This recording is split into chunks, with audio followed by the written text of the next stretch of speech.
শিক্ষা বিভাগে শিক্ষক নিযুক্তিৰ বাবে যি টেট পৰীক্ষা পাতিব লৈছে অসমৰ সকলো জিলাতে এই টেট পৰীক্ষা পাতিব বিচৰা নাই। মাত্ৰ ২৭খন জিলাত পাতি অন্য ৭খন জিলাত কোভিড পৰিস্থিতি বেয়া হ'ব পাৰে, সেইবাবে টেট পৰীক্ষা পতা নহয় বুলি যোৱাকালি মুখ্যমন্ত্ৰী মহোদয়ে বিবৃতি দিছে। এই বিবৃতি সমৰ্থনযোগ্য নহয়, কাৰণ আমি চৰকাৰী তথ্য চাইছিলোঁ। এই তথ্য অনুসৰি কোভিড আক্ৰান্ত কামৰূপ মহানগৰ জিলাত ৬,০০০, ডিব্ৰুগড়ত ১৫০০, নগাঁও জিলাত ১৪০০, ৩০০ জিলাত প্ৰায়, তিনিচুকীয়া জিলাত ১৫০০ বৰ্তমান সময়ত কোভিড আক্ৰান্ত হৈ আছে।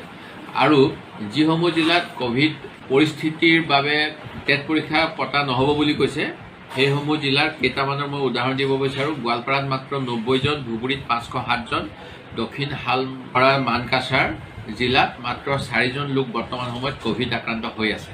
সেই গতিকে মুখ্যমন্ত্ৰী মহোদয়ে যিটো কাৰণত ৭খন জিলাত টেট পৰীক্ষা পাতিব নোৱাৰি বুলি কৈছে, এয়া একেবাৰে হাস্যকৰ আৰু অযুক্তিকৰ।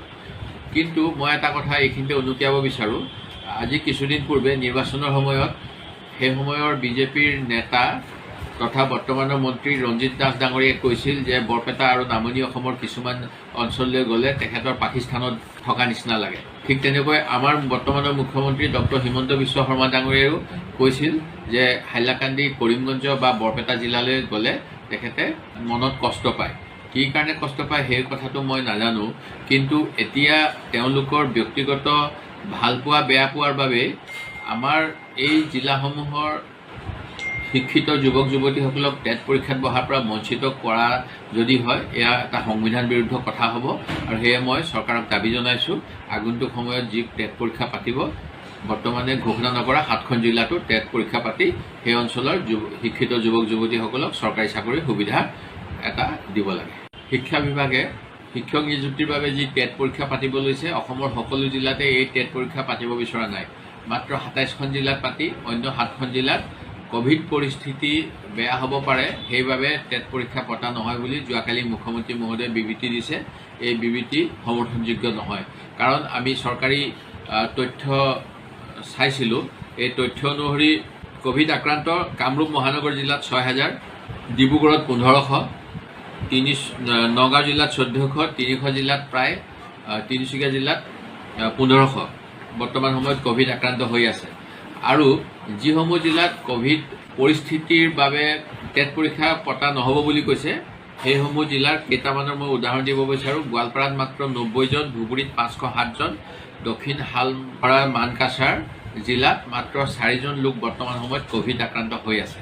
সেই গতিকে মুখ্যমন্ত্ৰী মহোদয়ে যিটো কাৰণত ৭খন জিলাত টেট পৰীক্ষা পাতিব নোৱাৰি বুলি কৈছে, এয়া একেবাৰে হাস্যকৰ আৰু অযুক্তিকৰ।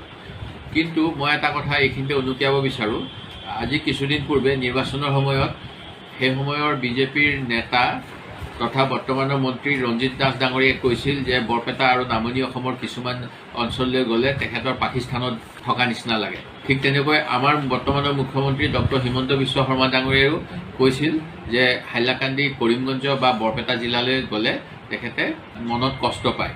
কি কাৰণে কষ্ট পায় সেই কথাটো মই নাজানো, কিন্তু এতিয়া তেওঁলোকৰ ব্যক্তিগত ভালপোৱা বেয়া পোৱাৰ বাবে আমাৰ এই জিলাসমূহৰ শিক্ষিত যুৱক যুৱতীসকলক টেট পৰীক্ষাত বহাৰ পৰা বঞ্চিত কৰা যদি হয়, এয়া এটা সংবিধান বিৰুদ্ধ কথা হ'ব। আৰু সেয়ে মই চৰকাৰক দাবী জনাইছোঁ, আগন্তুক সময়ত যি টেট পৰীক্ষা পাতিব, বৰ্তমানে ঘোষণা নকৰা ৭খন জিলাতো টেট পৰীক্ষা পাতি সেই অঞ্চলৰ শিক্ষিত যুৱক যুৱতীসকলক চৰকাৰী চাকৰিৰ সুবিধা